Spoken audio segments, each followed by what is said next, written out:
What is going on, everybody? Welcome back to Golden Dice Podcast. Pretty sure this is episode 26. I'm your host, as always, Jack, and with me is Flockton the Falcon. How are you this week, Flock? Good, but what do you mean, as always? I do remember there was one where you were not the host. Yeah. We heard a lot of complaints through the back channels. Fair. I didn't hear any of that.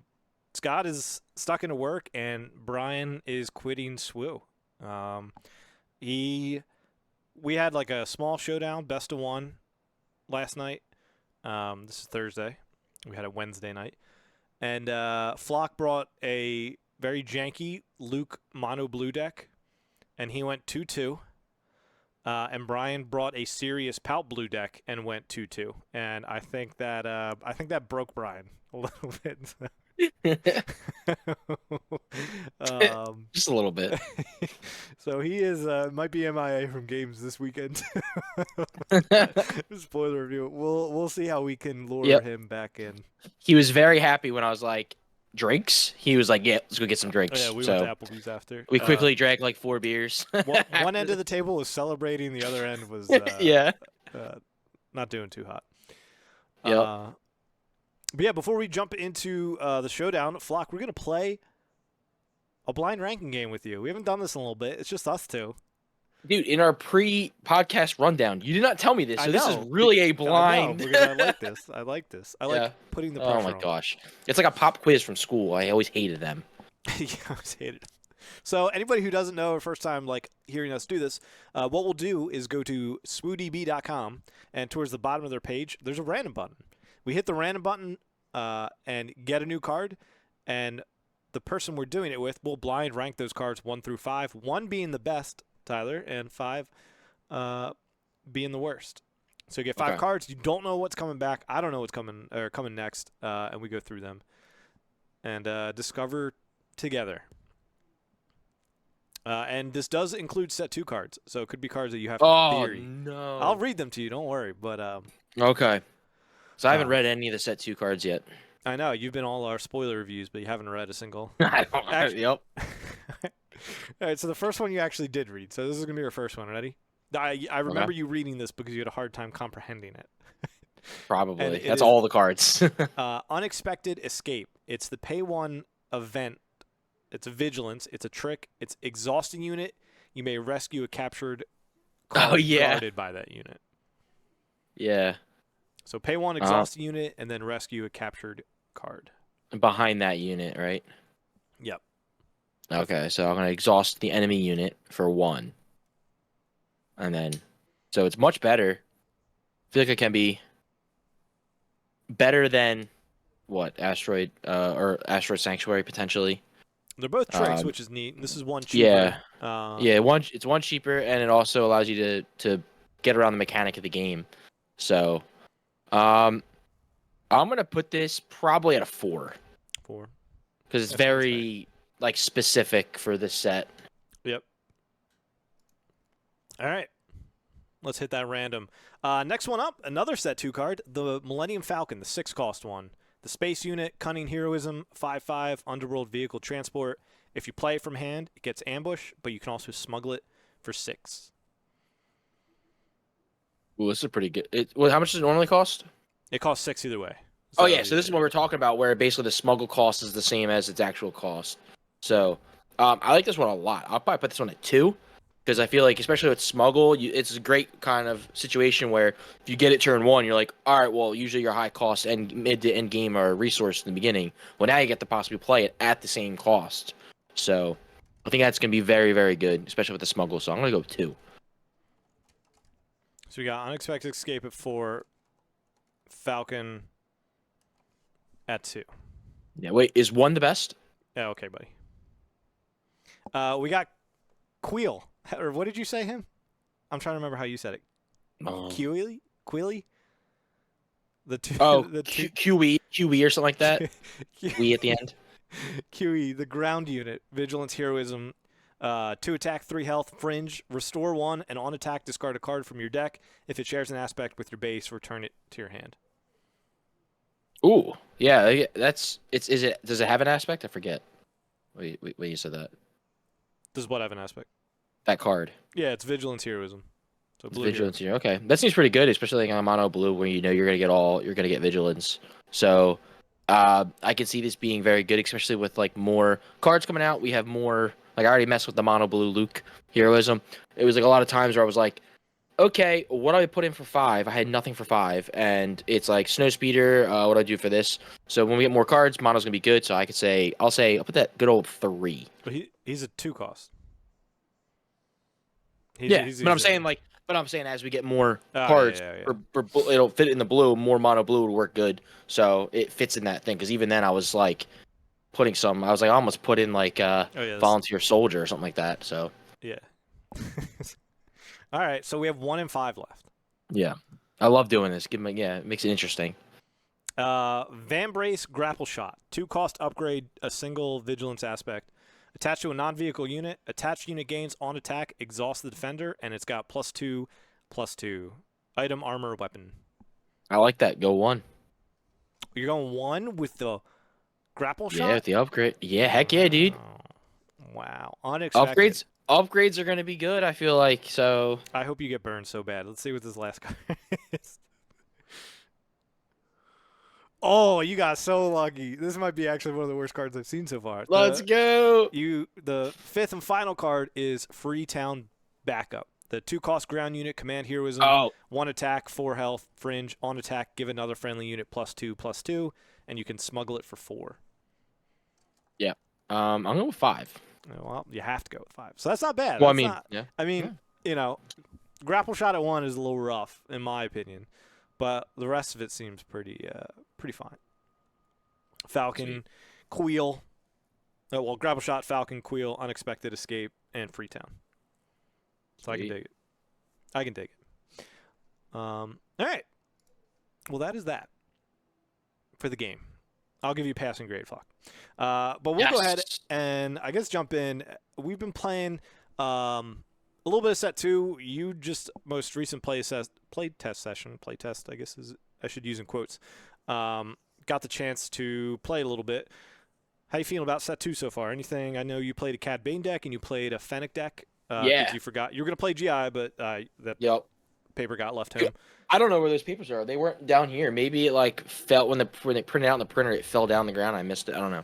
But yeah, I was missing a few cards, so I couldn't play my GI deck. But played Fennec. I like that deck a lot. I think Fennec is going to be much better than we think. Because I know we had the podcast where I was like, it feels like a trap, but I don't know. It felt fun to.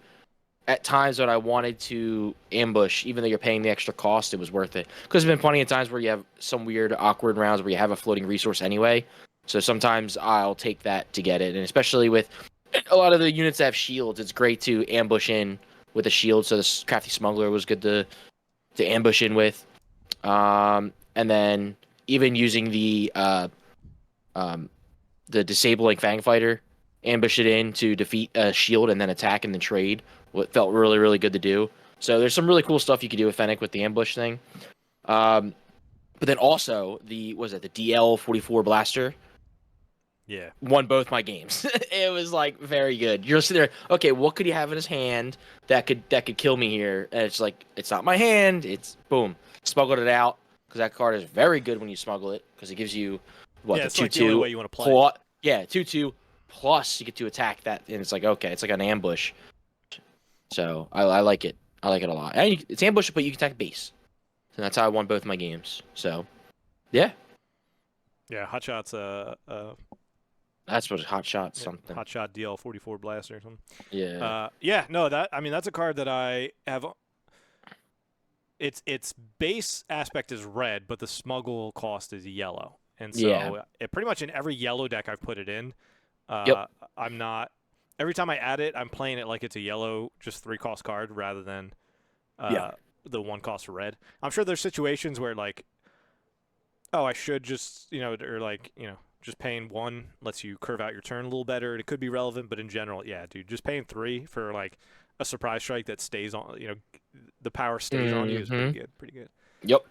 And that extra card, like that is very relevant from what I've seen. Like just having the ability to play something from your resources, I mean, we've talked Yep. about it. It's like having a second hand, and Yep. Exactly. cards like that are very, very nice. Yeah. Yeah, I'm trying to think. What did I? I played Gar Saxon, and I played Boba. Yeah. The new Boba, and both those impressed me. Gar Saxon, I saw Maddie from KTOD did it, and so I kind of like ran with his idea a little bit of the yellow shield. With him, right? Seventh Fleet is now like a 4-2 in space. Crafty Smuggler's a 3-2. I forget what else. What other shield? Bib is a 2-3 that can exhaust events and stuff like that. So like some interesting stuff in there on top of like some of the new upgrades we've gotten as well, and that like worked pretty good. You played what's his face into it, Cat into Bane. it, so it made me a little scared at times of like actually keeping shields on. Once I got upgrades Yeah. on, right, those are permanent and stayed, but Yeah. my shield tactic did not work against Cad Bane. And then Boba was really nice. Boba like ambushing some of these units for 5, like the mopeds from Book of Boba Fett. Them they have raid 2, so an ambush, so they normally hit for 4. Boba can make them hit for 5. You have Agent Callus can hit for 5. And then also running like 3 timely interventions to give people like Poe and people like Wrecker ambush is very good. On top of, well, no, I can't play ECO. And just a lot of ambush units too, because the ambush synergizes with Boba's +1. So he was a lot more impressive. Originally, we weren't like super high on him, but playing with him made me more interested in him. And that's how I feel about our set 2 so far. Yeah. That's our most recent session. Yeah. Hopefully we get to play more. Yeah, we will. It's I'm fun. already It's over fun. like arts and crafts again though. Like, Oh yeah, I I'm already know. done cutting them out. I printed like 2 half decks, and I like ran out of ink already. Like I printed the Ray and the Kylo, but then I like for cards that already exist, right? Set 1 stuff. I was using the actual cards to like save myself from cutting and all that, and then my printer like still just ran out so fast. I was like, okay, all right, maybe not as much as I. But yeah.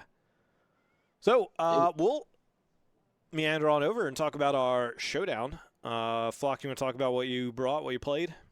Yes, I brought Mono Luke. I was expecting a lot of Sabines. There were Sabines. So I last minute I ended up putting a lot of like Sentinel stuff in there. So I had the Cloud City Wingguard. I had the what's the 5-cost Sentinel with Vigilant no Honor damage Guards. Vigilant Honor Guards in there. That's even good too. The good combo would be like it binds all things to remove it to give it Sentinel again, or playing it slightly ahead of or playing it for at 6 resources and then giving it a shield, or when Luke's out, give it a shield, so that they have to hit it multiple times to get off the shield. So play around that is fun to keep the Sentinel out there. And then my spice, which was the You Are My Only Hope, and I got it off the Dream. 6 resources, You Are My Only Hope for redemption in my game 1 against a Sabine Yellow. So I was like, oh, sweet Sabine. He had all space. He had a Azatec, he had a X-Wing, and then he had the Falcon. And I had R2 out, attacked with R2, looked at it, I'm like, oh, cool. It's redemption. So my next action was to play You're My Hope. Played it for technically 6 resources, and dropped it out there. And this is where the misplay happened. I probably potentially could win that. And I talked it over with the guy. Could have won, but what I ended up doing was I did the math of like what he could attack on the board, and then said like I'm gonna take the risk that he has a surprise strike or something like that, and whatever. And so I did that, and he had heroic sacrifice, same thing, same concept basically, but I lost that gamble. And what I should have done was just not healed at all. If I don't heal at all, the Falcon, Azatec, and X-Wing all have to attack.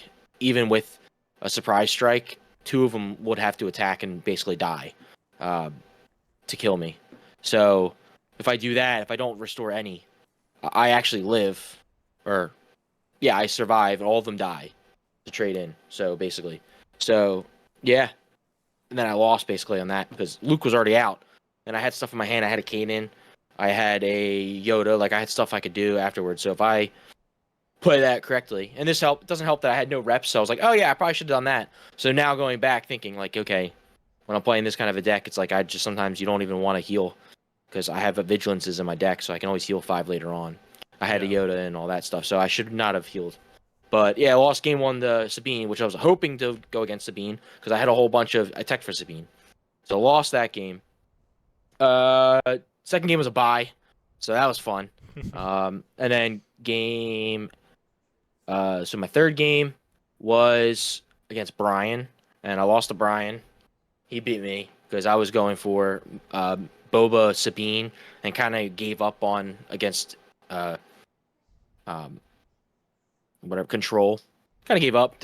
Not that I didn't care, but it was going to be tough the way my deck was made. So my concept was to try to mill. So I was really hoping to get a Kanan out on the board and start milling. And I ended up getting him down to like eight cards left in his deck because I got all 3 Vigilances off. So yeah, that was fun, but it was too little, too late. Didn't get all of his Avengers, so he was able to drop an Avenger and then basically won with that. So yeah, so I lost to Brian, and then the last game was against a Vader Blue. That was not very controlling, so I was able to just basically out control him by just surviving, taking damage, surviving. Got Luke with 2 Jedi lightsabers and the forces with me, so I was attacking for 12. So insane. Yeah, it was pretty awesome. So because like the only thing he could really kill the Luke with is if he had a Power of the Dark Side, but I made sure to have I always had other units on the board, so I controlled space and I had 2 other units on the ground. So I was like, I'm not worried about losing all of this. So I was like, yep. Well, so I'll just pile them up. Vanquished if he had it too. I thought Vanquish was a non-leader unit. Oh, I thought your Luke. No, yeah, leader I Luke. see Sorry, leader Luke. Yeah. So I wasn't worried about him. The only thing he really killed me with is Power of the Dark Side. Yeah. So I was like, I don't care. So yeah, and then swung Super for Laser Blast, I guess. Those are the 2. and Super Laser Blast. Yeah, that's the only other one. But he was at he was at 7 because Vader deployed that round. So I was like, I was okay with that because I got him beefed up. He deployed Vader, and if he survived that round, well, he did survive that round. The next round, I take initiative, and I attack for another 12. So basically 24, 12 and 12, 24, which is basically all I really needed because I already had like 10 damage on the base. So, yep. So that was that, and then I ended up 2-2. I don't even want to talk about the prize stuff now. We can talk about it later, but that was kind of funny. So they how they read it off. Like technically, there were like 2 people. There were 2 people in second. Yeah. And so he read 2 through 8, but in reality, the person that was at 8th was technically 9th and shouldn't get anything, and that was Flock. Flock was who he read off as 8th. So Flock got a Mace promo. And, was walking away, but then we went up. Nick, who I played on Sabine Yell. I don't know. Is that who you played on Sabine Yell, Nick? Yes. Yeah, I played Nick. Yep. He finished 3-1 and, didn't place or something like that. Or, they didn't read his name off because it just skipped over. And then they're like, wait, we got to redo this. And then Flock was the one who got bumped off and technically wasn't supposed to get a mace, so Flock had to give his mace backwards. And it's so funny because, I know that you have 5 maces. I have 5 or 6. Yeah, something like that. You got? No, I have. Yeah, I have second 6. at the 1, right? You got the second at the small. I got second, and then I got third at top 4 video games. Yeah. Yeah, so that would be 5 if it's just something like that. So I knew you had 5. So I wasn't you also getting another top 8 didn't really matter. So I just started laughing, and the store owner felt so bad, right? Because obviously he doesn't know who you are or how you're gonna react. That stuff. And I'm just sitting there dying, clapping and laughing. They're probably like, man, this guy's a jerk. He's cheering that this guy's not getting a card. But since I knew you had 5, I knew it wasn't a big deal. Yep. Since you already had a place of that. But yeah, that was just that was very funny. They came back and gave me 3 packs.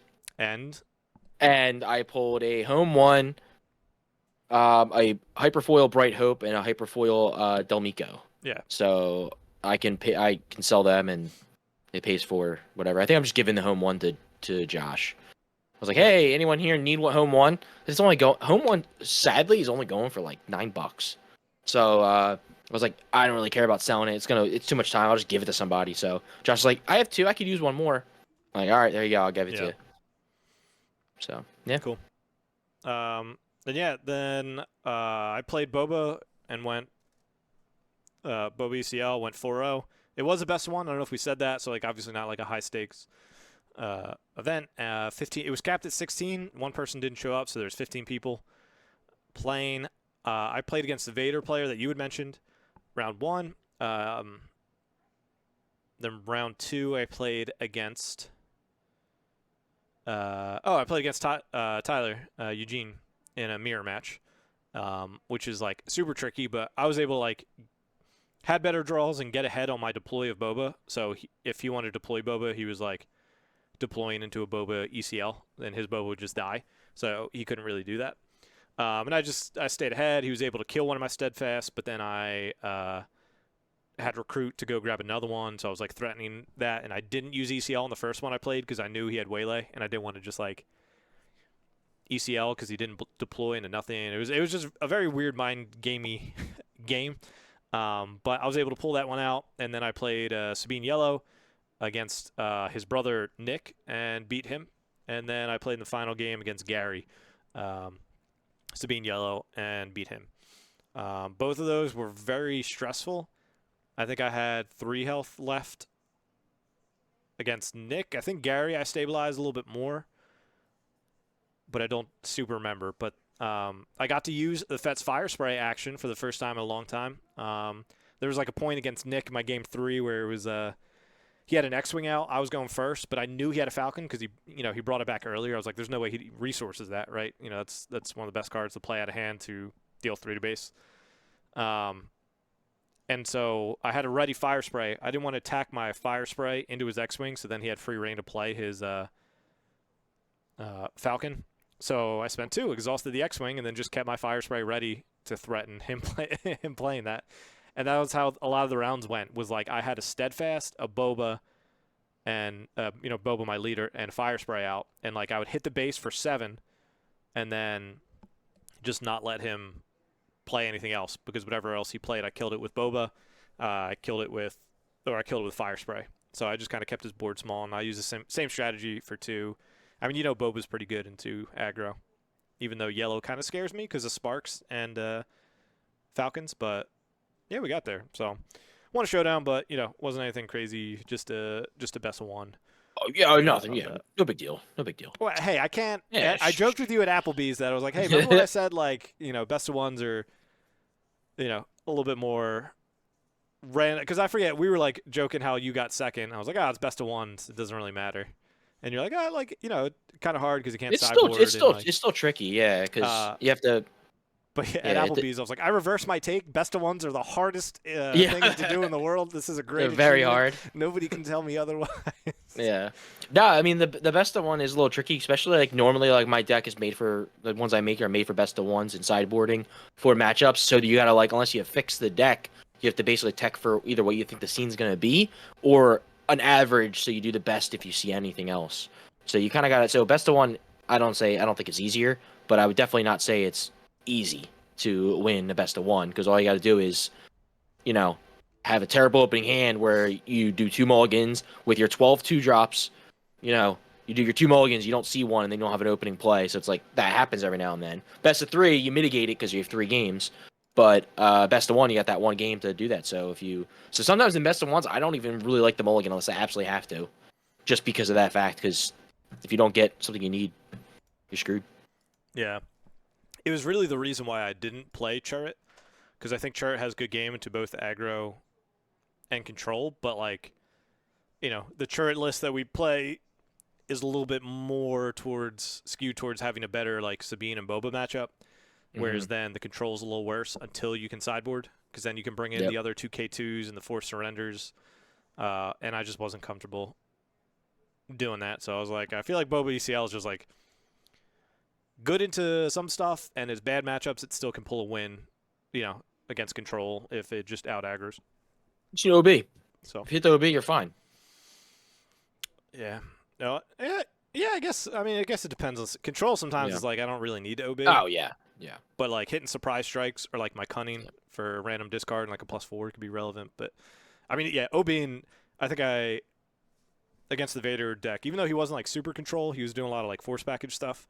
Yeah. Hitting OB against him. Yeah, how I killed his Vader was I OB'd on my fire spray and then I ECL'd a crafty smuggler into Vader because I only did 7 with the OB, so he had 1 health left. And I think he even played a Vader Saber on him to put him up to having 2 life left or whatever. I forget though. But I never thought I would ECL crafty smuggler to kill Vader. But you know, gotta do what you gotta do. I'd never had a good ECL target before that. So yeah. All right. Any other thoughts on the Showdown? No.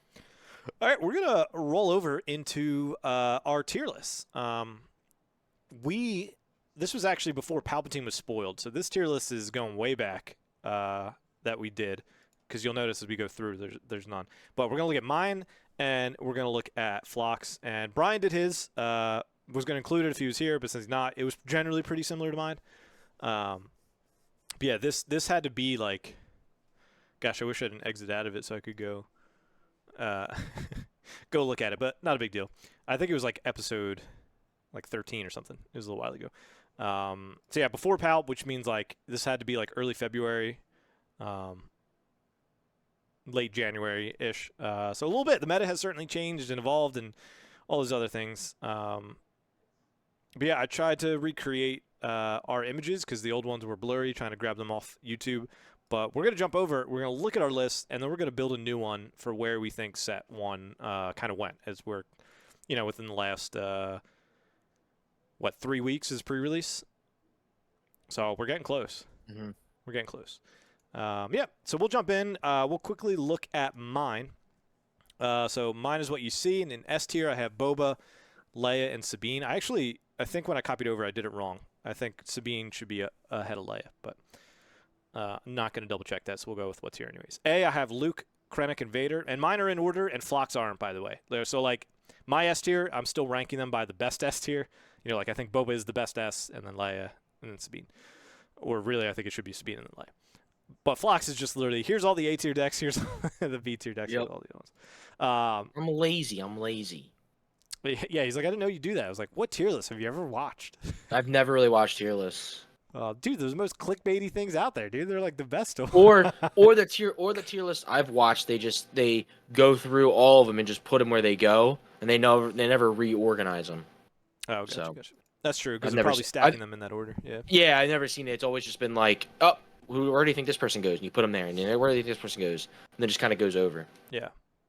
So yeah, and then Chariot top of B with Han, followed by Grand Inquisitor, Cassian, Tarkin, Jin. C tier is Chewbacca, Thrawn, Hera, Iden. D tier is IG-88. And this video was like one of the good ones of like, I'm glad that I have like other content creators that we're friends with, because like immediately after this, like Bobby Sapphire from KTOD and like J-Rod from Outmaneuver, Inception from Garbage Rollers, all immediately were like, yeah, you should playtest Iden a little bit more. Go a little more control. Because I know when you like originally built her and brought her, you did like kind of like, not necessarily aggro, but like a mid-range trooper list. It was a trooper list, yeah, because I was mostly going for trooper. She's a trooper Yeah. Imperial. I was like, oh, there's a bunch of like trooper Imperial cards. I was even using like the trooper event to give a trooper +2 or saboteur, then if it's a trooper +2. So I was doing a bunch of that stuff, messing around with, and yeah. Yeah. So this is, I mean, looking at mine, we'll roast me for a second.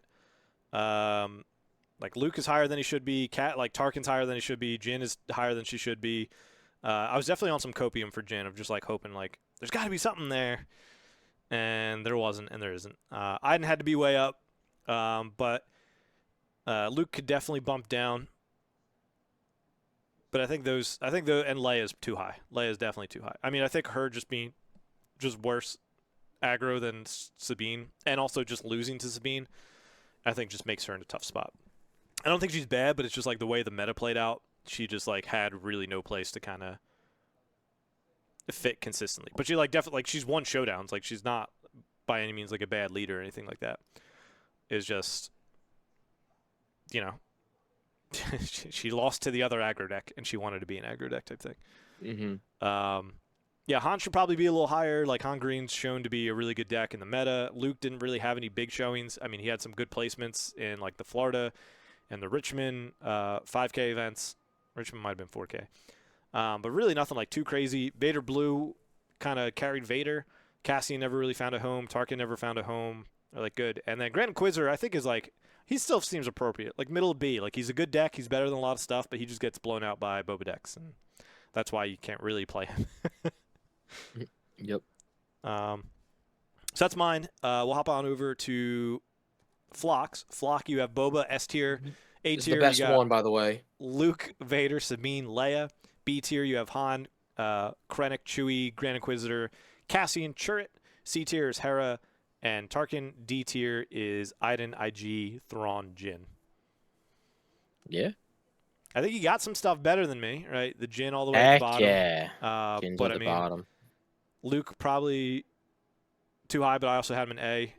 I would even still say like A might feels too high for Leia, but you're still in a better spot than me because she's down in A. I had her in S tier. But yeah, I mean, just missing on probably just Iden is your big Yeah. miss. But you also, I believe, clarified. You're like, if it's S tier, I feel like it has to be the best deck or the best Yeah. leader. So that's why like you just did one in that.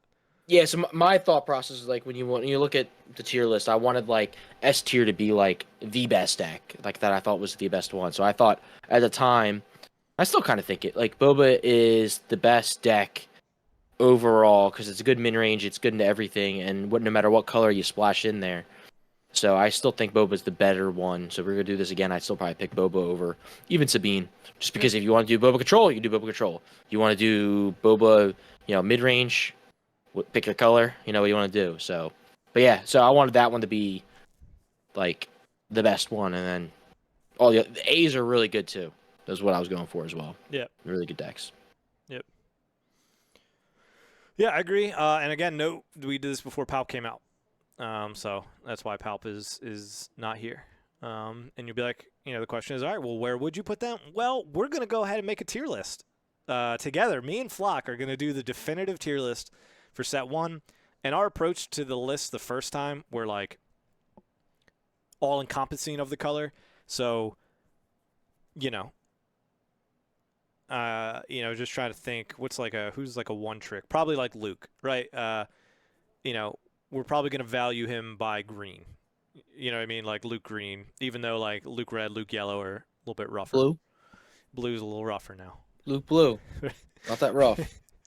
Not that rough. Mono Luke and Mono Vader, not only in set 1 do you have like not a lot of good single aspect cards, you now are even more limited because you want to play the heroism, the villainy ones, because you want to ping and shield. Well, it's funny. When I was making the deck, I was like, if you're doing Mono Red, you can get what's his face, Saw Gerrera, which is like a pretty good card. I still think Saw Gerrera is a good card. But then I was like, oh, what's a good mid range, double aspect blue card? Bendu. And I'm like, nope. No, I looked at it, I was like, I have 14 heroism cards. I'm like, I'm like, no. Or I only had 14 non-heroism cards. Yeah. And I was like, no, it's not. No, it's useless. Bendu it's absolutely and Luke, useless. counteract each other. I mean, I guess you could say like all your events could be. Yeah. It doesn't matter whether they're heroism or not. Yeah. But yeah. Yeah, it was kind of rough. Yeah. So I mean, we'll talk through that too. Of like, we'll give value of like, maybe Krennic or Chewie only has like one good deck that he's in, and so we're gonna place him below something who has a leader who has like 3 good decks. Even if those 3 decks, we'll just kind of play it by ear, and we'll talk through all our decisions of that. But yeah, so we're gonna go ahead and I'm just gonna go in order that the tier list maker has them in, and it looks like they're like numbered order. So we got Krennic first. So same thing, S, A, B, C, D. Krennic. Me, personally, I kind of like him in B. I agree. Maybe even C. I don't know. Like, not a bad one, but I think still missing some key cards to make Krennic better. Yeah, I think he's B. I think Krennic Green is really good. Yeah. I think like the issue of like him and in a similar vein Iden ran into is that like think about the start of the meta. Iden and Krennic were like the control lists. But like Hmm. now, look at our control lists. Like look at Palp and look at like Vader Blue or even Boba Blue. It's like Hmm. these control lists are just so far into control that they beat Iden and Krennic pretty Yeah. handily. So it's like they're not bad decks because Iden and Krennic still have good matchups into other stuff, but they just get gobbled up by all the other controls. How does a Krennic green ever really beat like a Palp Blue? Yeah. I think the issue with some of the leaders currently with restore is it's it can be very finicky where you can't guarantee you get that restore. Where if you have a card in your hand, like vigilance, you can just heal. Like nothing's stopping you from doing that because you can just deploy Krennic. Maybe you get some of restore off, maybe on one attack, but he can just get blown up, and then you don't have any restore. Yeah. So that's the downfall with that going off of their abilities. I will say I love that his ability is passive and it's not an action. Yes. It's just Yep. there. Big fan of that. Those are fun. But yeah, sometimes his natural 2 attack can feel rough because it doesn't Yep. like do anything. But when he becomes a 3, whatever and however much health he has left, that restores 2. That's a pretty big deal. Yeah. All right, and then we can also anytime swap anything, right? So if we're like putting this in and we're like B tier becomes huge and we want to knock people down, we can always do that too. True. Next up, we have Iden. I mean, you led off with your answer for Krennic, so I'll lead off with Iden. I think in the current meta that Iden is worse than Krennic. Yep.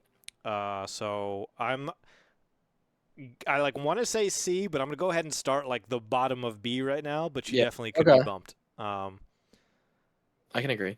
She's good. Her healing is relevant. She can go really well into aggro. I think she has game into the mid-range decks. I don't know about like the new tempo decks of like Boba Yellow or Churret because by the time those two got really big, she was already kind of faded out of the meta. Mm-hmm. But I do think her with green is really good. She was like the original blue-red control list, but everybody found out that just doing that blue-red control with Vader was just better because you could super laser blast and then deploy Vader after that to keep the board clear. So Mm-hmm. she just kind of suffers from just being in that weird limbo spot, but definitely not bad by any means, I would say. Yeah, but I mean, also, what kind of hurts her is if you look at any of the other main control decks, like the leader usually does not get blown off right away, where Iden can literally deploy and then get blown up. So Yeah. like that's I think pretty big into her situation. Yeah, her coming out at 6 and only having 4 health and like dying to take down is Yep. more relevant than like Sabine coming out of 4 and dying to take down. And again, Yeah. I'm not somebody that like generally will just classify leaders as terrible because they die to removal. Mhm. I know that can be a Yeah. little bit of a meme, but it's like if somebody's passing to take down my Sabine at turn 4, that means they're just wasting all the resources. Whereas like Yep. I could play a 2-drop and then take down you on turn 6. Yeah. So there's like options, and Saboteur just deletes her too. Like there's been games where I've had like a Rebel Pathfinder out and then I like Fleet Lieutenant Oh, and kill yeah. kill Iden, and that's generally felt pretty good and stuff like that. So she just has a good amount of counterplay to her leader, but the shield is still really good, and we'll have to see how much Saboteur matters and how much takedown and stuff continues to be played. Yeah. All right, on to the next one, which is Chewbacca, the walking carpet. Now, like, what was that? The Chewy deck, was it green deck that was like been the deck? There was the one that like placed in Poland, like very Yeah. early on in the meta. That like And I don't think I've played against a Chewy. yeah, Out of all my games, I haven't played Chewy. No one wants to play him. I don't know if it's because he's bad. There's no Wookiees out yet. Well, Brian played ability- it. Did you never play him when Brian I had the never- deck no. built? No. Yeah, there was like a 2-3 week period he was playing them, and it like it was just trying to like Yeah. value Mothma with Skirmisher Yeah. to then home 1 and just like constantly have like hand and card advantage, and then Yep. have And just home not kill 1 your and U-wing. not kill your Echo base defender. Just let it live after getting killed. Yeah. You just, Oh, yeah. Brian. You Oh, just Brian. don't take your cards off the board. Just don't take your cards off. They're dead. Yeah. Yeah. He's got to be in C. I feel like now. I agree. I just it's eh. It's like Well, why play Chewie? You know? yeah, I mean, we'll see how all these Wookiee ones. I mean, as of recording this, we just saw the big 8 drop Yeah. Chewbacca get spoiled. Ooh, Um, girthy. and he I seems like it. interesting. So like maybe there is. I Yeah. have to look at all the cards again to see what color. I know like 2 are just heroism. I know there's a yellow Yeah. one. I know there's like 2 blue ones. So maybe Chewie yellow could be something. And Yeah. even for a hot minute, a little bit more recently, I believe there was a Chewie cunning deck that like had a placement somewhere. Mhm. But again, these are like one-off events, and If I it's a don't know. one-off, it's probably because like no one knew how to play against it, and they just knew the deck pretty well, the game pretty well. Yeah, That's what I'm kind of getting off the vibe. and But I yeah, don't remember the tournament. Like, if it's a yeah, one-off at a 20-person showdown, means a lot less than if it was if it won the Richmond like 5K event, and there's yeah, 100 people there. Like, those are two very different things. agreed. Yeah, But yeah, yeah. That Wookiee will be interesting with or that Chewie card will be interesting with Chewie coming out because like blue or hero just needs more like big swinging cards that drop down. So it's good to get another one, especially since you deploy Chewie at 7. Hopefully you survive to the next turn, and then you can then drop that Chewie. yeah. So that's for another time to talk about that. But yeah, And he's been like the only leader that has like no relevant traits. I mean, I guess like Han doesn't either. He's just Underworld, and I think he's like the only one. Like Han and Chewie both just have Underworld tags, and it's hmm generally done nothing. And even thinking into set 2, I'm not sure that there's anything that matters either in terms of leaders. Like Underworld is a good card or a good tag because of you can bounce stuff with Lady Proxima, or you can do ping damage with him. You can ping with Cad Bane. You can do McClunky. Like there's a lot of good stuff, but none of that necessarily applies to leaders. And so like Han is still good because he's a really good leader, hmm and not having a relevant tag doesn't matter as much. But yeah, right. Chewie's not as good of a leader, and he doesn't have a good. He's not Rebel. He's not Force. He's not Bounty Hunter. Like all these other things. So he's a little sad boy. Yeah, yeah. I Uh, say C. yeah, we'll Yeah, see, and obviously as we add more people into the tiers and stuff, we'll do it. yeah. Next up, we have Churrit, and Flag. You can maybe bring me back down to reality, but I'm gonna say he's A tier, and we'll probably chill on the bottom end of that. A tier is where I personally would put him. Yeah, I don't hate it. I can see him being the bottom of A tier. I still think he's very good. Very I mean, the Force is just a good keyword. Very good. So a lot of the cool stuff you can get off of the Force is just very, very good. And like you've been telling me for a while, it's build a Luke deck and then it comes out a turn sooner. Basically, is what it is. So I kind of like that. I still think he's good. Still A tier, for sure. Yeah, yeah. There's no counter to him, like hard counter to him, like a Rival's Fall in set 1. Yeah. So it's like, some decks could try to take down him, but generally you could play around that. You could play around Power of the Dark Side. You could play around. Yeah, I mean those are the two. Ultimately, Super Laser Blast is hard to play around, and then No Good to Me Dead hurts you pretty bad. But it's like those are like the 4 cards that are like the the only outs against Turret. Yeah. And that's a pretty Yep. narrow, Yeah. out. And I mean, 3 still, of them what are blue. Yeah, it's still some of the showdowns when I was playing him, people were like, "What does he do?" They were like asking for him, like, "Oh, people still don't know, haven't played much against him, so Yep. he can still be kind of a sleeper deck to play." Yeah, if you're going against like a red green deck, there's just no answer to him. Like, what do they Yep. have? Like, they can defeat his upgrades, I guess could be the extent, but even like red green really isn't doing that anyways. Yeah. They just like get eaten by like if I force throw you and put a Jedi Saber on him on his deploy turn, I don't know how a lot of these red green decks beat. Yep. But yeah, cool. All right, we'll go A. He'll probably get pushed to the bottom of A as we go through, but yeah. All right, our last blue hero, or even blue leader, is Luke Skywalker. My mom up, right? Probably B. Like Luke Green's the deck going on now. Even the was that there's that Luke yellow is it more of like a mill deck, but it's like a mill yellow Luke surprise? I don't know. I don't Luke super buy into surprise. that either yet. Either. Yeah, it's so. I mean, only got one real viable deck, and that's going to be the Luke Green. But I still think that Luke comes out way too late sometimes, and I don't know if you don't get an Echo based defender, you really can't beat aggro. So I probably put him in B. I currently put him between Krennic and Iden. I feel like I'd be more comfortable bringing like a Krennic Green to an event than I would a Luke Green. But also, I could get behind him being better than Yeah. Iden, at least more relevant in the meta. Mm-hmm. All right, cool. Moving on to Green. First up, we have Palp, who was not featured before, so this is our first time ever ranking him. And I'm going to go ahead and put him in A tier above Churret, is where I would put him, I think. I can see it. You can do. I think every single color is good for Pal. Like whatever you want to do, it's great. Yeah, we saw and have seen blue do well, across the country. In our local scene, we've had a mono Palp do well and win a few store showdowns of like 20, 25 person. Again, so like not crazy defining, but once you get above 20, I think it's worth noting at least. Scott did well with the red for a while, especially at the beginning, and then yellow is just kind of like interesting, but a little bit like more gimmicky and like trying to steal and then throw stuff back at them, and then what trying to traitorous and then throw it at them, or trying to change heart and throw it at them. Yep. So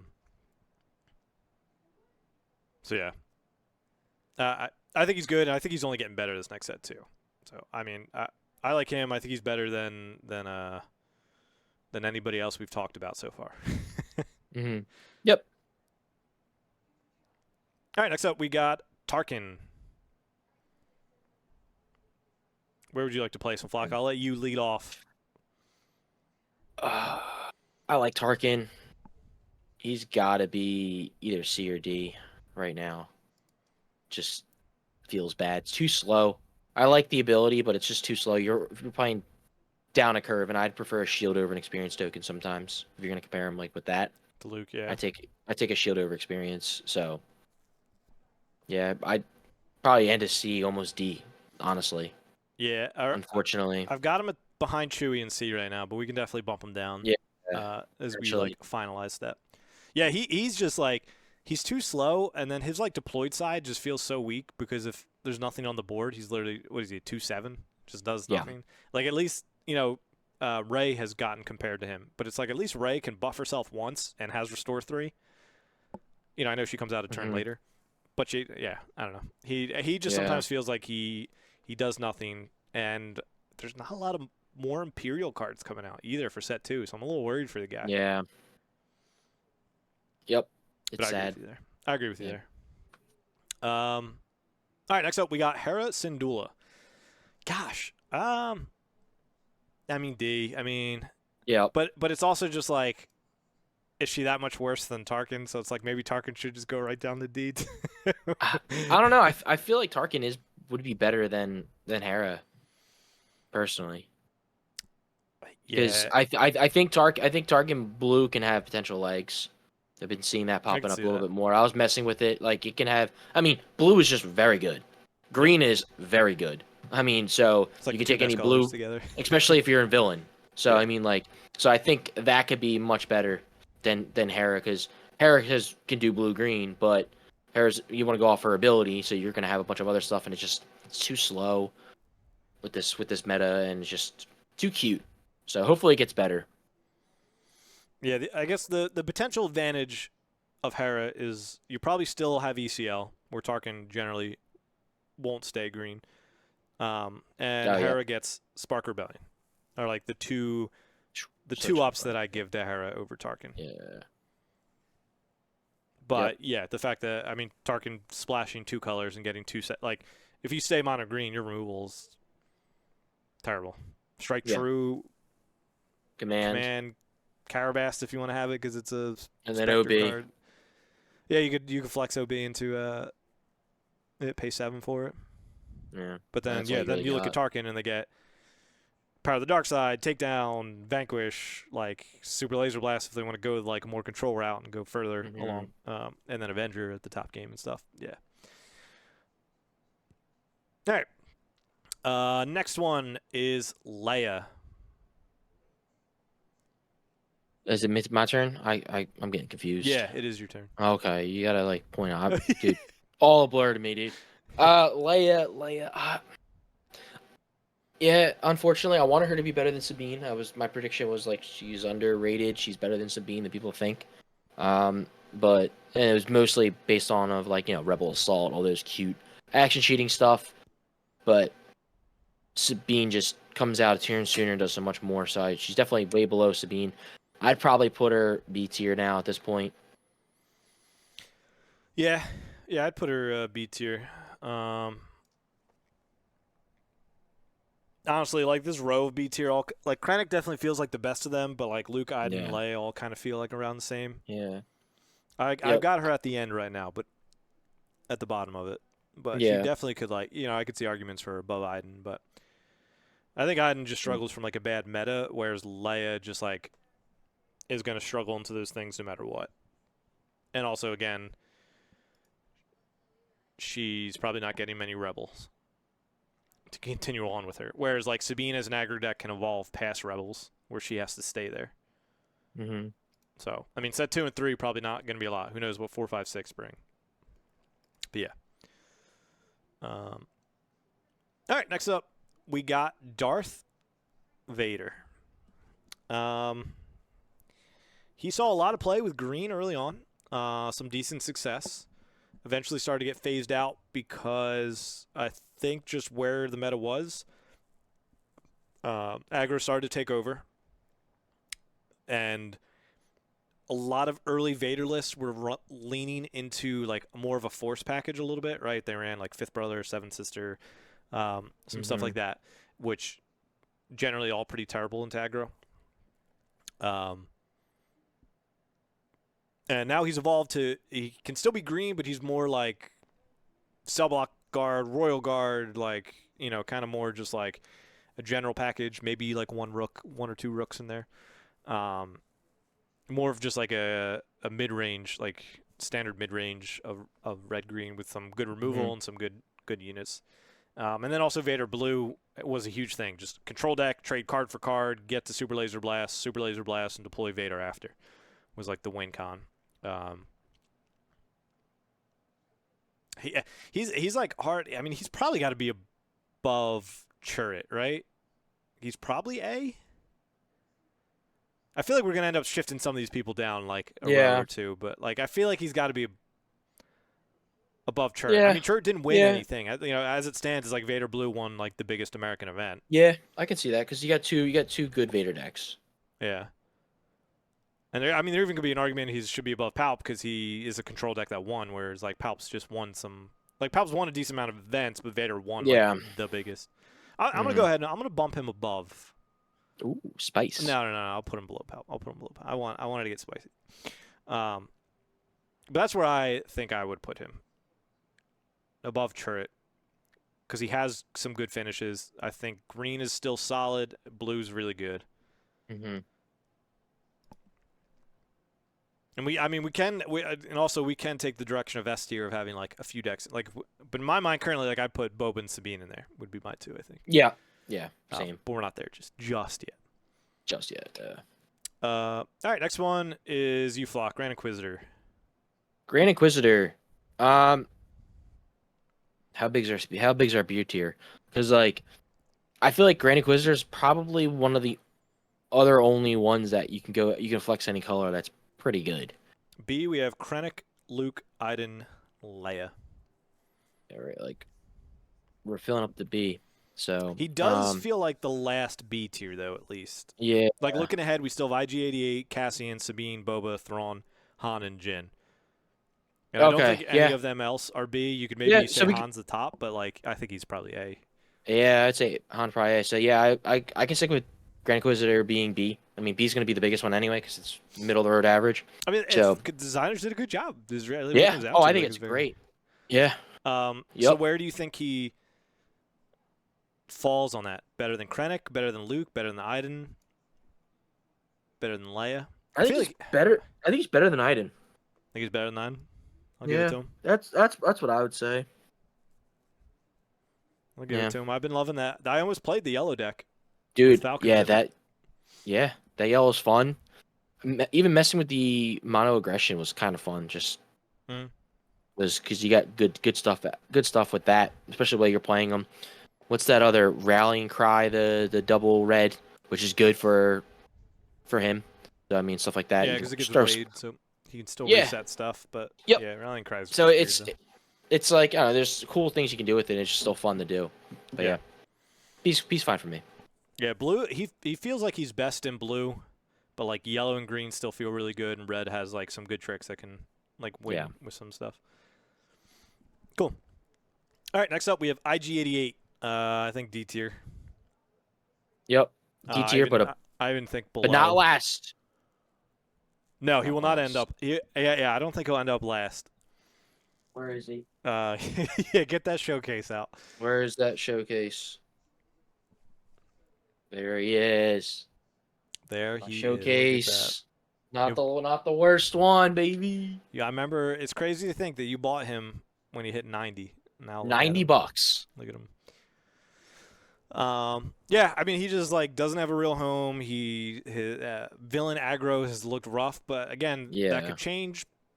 But I even looking at set 2, even if villain red aggro gets better, I'd be looking to play Kylo and not IG88. Yeah. So he's just in a rough spot. Maybe some droid traits will come out with like set 3. Yep. That could like help boost his ability. You know. A wing leader for droids or something. Yeah. You know, something along those lines. Yeah. Does he have the bounty hunter keyword? I think the only thing that really matters for bounty hunter is he's underworld droid and bounty hunter. No, I was wondering there could be bounty hunter stuff possibly still coming out. That could I want something to buff him so when he deploys that he gets +1 health. That's what I really want, or something like that. Yeah, so he at least doesn't die to like open fire. Yeah. Like it at least narrows the scope a little bit more. Yeah, it's kind of what I'm hoping for, like to get something to give him a little bit more health when he deploys or something like that. So yeah, I mean you could I mean those like those red yellow like space decks I think like aren't terrible and only get more in set 2. So it's like you could play him and then you could even slot in the Relentless Pursuit to capture, and then bounty hunter he gets a shield with it. And he's like an early capture of that, and then he could be swarming space and stuff like that. And what is he 5? He come out at 5? Yeah, he comes out at 5. So it's like you could outmaneuver that turn and then capture something and give him a shield. Like, you know, if you have like a decent, you know, if you play 2-3 space units before that, outmaneuver the ground, hit with all your space, deploy IG88, and then capture something, give him a shield. Seems like pretty decent value for an aggro deck. Yeah. But that is not where he is right now. He's not good. Nope, unfortunately. Yeah. All right, next up, we've got Cassian. You did Grand Inquisitor, I did IG88, so yeah, we're back to you with Cassian. Now I might have to pull you back from reality. Like I mean, you did. Are you gonna say C tier? Because I'm gonna say B. Yeah, I was gonna say C. You're gonna say C. Yeah. I think he's like top end of C. Like like probably even with Chewie. Like I think he's good. It's just like so much of the red hero package leans into being fast and aggro. Yep. Like Sabine is, whereas you know set 2 that could go a little bit further. His card draw works really well with Poe, which is one of the best cards that we've seen spoiled so far. Yep. So get ready for those black ones and everything. Yep. They'll get better. But yeah, regretting selling my showcase a little bit. You know. You could have sold it to me. Cassian, bro, I said I was gonna sell him, and you didn't say anything. That's before I was playing Cassian, I think. I used him once, never again, and it was just like hard to. I bought him for like $100, $120, and I sold him for like $270. So it was like hard to pass up SWU funds, you know. Yeah. All right. Next up, we got Sabine. I'm just gonna bump her to S. She's adapted to everything. Green started to fall off a little bit just due to like certain circumstances in the meta, and yellow popped up a little bit.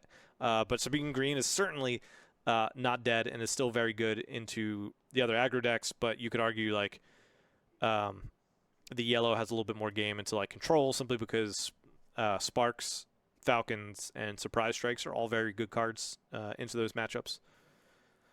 Yep. But certainly every version of her is very, very good. Agreed. She's the aggro. And like I said, she can adapt going into set 2 because she's not restricted to rebel trait like Leia is. She can just burn you. Yep. Yep. Next up, we got Boba. I think he would be the first in S tier. Yeah. All of his colors Definitely. are really good, and all have one stuff. Yep. Yep. Boba's very good. Boba and Sabine, it's neck and neck. But I guess you can even go then and look, okay, what's their head-to-head? You know? But, yeah. I mean, they're direct head-to-head. Boba probably is crushing them. Yeah. Because Boba's issue would generally be, the Vaders, the Palps of the world. Yeah. That's my tiebreaker, is they go head-to-head. Yeah. All right, next up is Thrawn. I think this is me, because you kicked off. Yeah, so Thrawn, we'll go D tier. Yeah. I'll put him the top of D tier. He just suffers from, like, being the same color as Boba. And it was like, for a bit, it was like, oh, maybe Thrawn is, like, decent in in blue, in, like, a control deck. But then we just started playing Boba because we're like, why wouldn't we just want extra resources and a leader that comes out earlier and an ability that doesn't cost anything and is just reactive? You know what I mean? Yeah. Yep. It's unfortunate. Like, I feel like you want to play control with Ron, but at the same time, it's like there could be good stuff like with like Boba unit works well with Ron. It is funny that Boba unit works best with Thrawn. Yeah, it's like, yeah, you want to do that, but it's like, okay, that's all you really get. And then, okay, there's only one card that benefits from the exhausting and stuff like that. So, and it's super slow. It's like, okay, you got to exhaust it. Well, you got to kill something then. If you're just exhausting everything, the board gets super wide. So you need to be able to exhaust it and then kill it. And that's where it's suffering right now. There's nothing to really kill what Thrawn exhausts. Yep. Because you got to spend one to do that ability, right? And then now you're playing down resources. So it's kind of like that tricky thing where people come into with No Good to Be Dead. They play No Good to Be Dead, and they just ignore the unit, and then comes right back up, and it's like, oh, well. Then when it readies, it's like, oh, forgot it was there. It's like, okay. Generally, you want a No Good to Be Dead. You can kind of ignore it that round, but generally the second time you want to kill it so it doesn't ready. So that's generally what you're doing for. So Thrawn can kind of come to that. You exhaust something, but you really should try to kill that thing you exhausted. Yep. So it'll probably get better when we get an event or something, or a unit that more units that do more damage to exhausted units. Yeah. Then Thrawn go up. But right now, yeah. D. Agreed. Next up, we got Han Solo. I think he's A tier above Chirrut. Yeah. But below Vader and... Han Green's good. Yeah. Han Green's really good. And that's the only place he really gets played. There was like that red, like, destroy your hand deck playing like Force Surrenders, K2SOs, Force Throws, Spark Rebellions. But he generally has been green, but it's just a really powerful deck. I mean, just him being able to ramp and come out early and then play U-Wing Reinforcement or even himself, there's a unit form, like all really good stuff. Agreed. And then last we have Jin, which I think I will go ahead and put her below. Yeah, worst one. Yeah, she like IG-88. I've seen at least like cheesy decks that kind of worked a little bit. Still weren't that good, like the all space ones. But I at least saw those like top 8 even showdowns, and I've never. I don't think I've ever played against Jin in any event. Brian built her for like a week and then de-sleeved her immediately. Yep. Yeah. Hers being like them -1 for the fight is just so rough. It was -1 for the round. It could be a little bit more relevant or something, but yeah, just not it. So, little recap: S tier is Boba and Sabine. A tier is Palp, Vader, Han, Chirrut. B tier is Krennic, Luke, Grand Inquisitor, Iden, Leia. C tier is Cassian, Chewbacca, Tarkin. D tier is Thrawn, Hera, IG-88, and Jin. It like it. feels right, but it also like feels a little weird. I don't know. Yeah. I mean, I'm pretty happy with it. I'm trying to think like what else.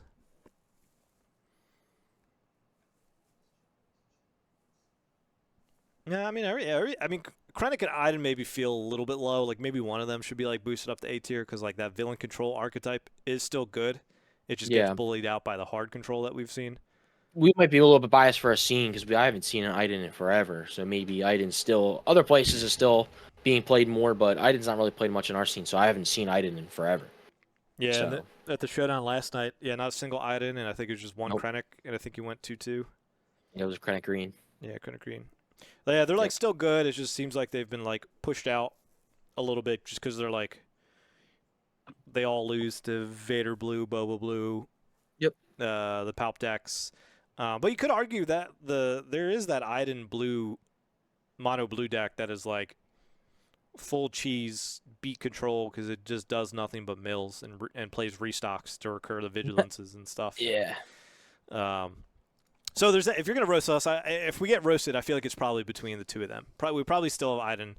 Maybe Still getting like, roasted about Iden. Holy dude. yeah, still, We can never get Iden back to right. back tier. We All right, actually, let's do a mulligan. Iden's S tier. Let's go. Mulligan. Yeah. But yeah. I mean, yeah. The rest of it, I'm pretty happy with that. But maybe I could see us getting roasted for those two. That's fine. Yeah, we'll live, we'll survive, and we'll blame Brian and Scott for not being here. They could have saved us. Bro. But yeah, all right, we're over an hour, so that's pretty much all we got. Fun to make the tier list. Set 1, loved it, had a blast, but I'm very much ready for set 2. We will have another podcast in 2 weeks, and then our next podcast won't be till after pre-release, since we're every other week. So we'll have one coming out to you on the 28th, and then next one will be the 12th on release day, which will be exciting. Flock, maybe you'll tune in from Ireland. Yeah, my trip got pushed back, so I don't know if I'm in Ireland or not. I don't know if I'm here. It's very frustrating. Yeah. So, but we'll see. I'll even if I'm in Ireland, I'll still be able to join the podcast. I'll bring a setup stuff. You know. Yeah, we might have to do it a little earlier. Yeah, I'll wake up. I might have to. I'm 5 hours ahead. I might have to wake up at like 2, 3 in the morning to do it with you guys, something like that. So, but I'll do it. And I'll have a beer. I'll go downstairs, get a Guinness, and then I'll. Maybe we'll try to like do it closer to my kid's bedtime. Maybe closer to like 7 o'clock here, so it's like midnight for you. That's during Brian's nap time, though. True, that is his post-work nap time. Yeah. Anyways, appreciate everybody tuning in. Facebook, YouTube, Twitter.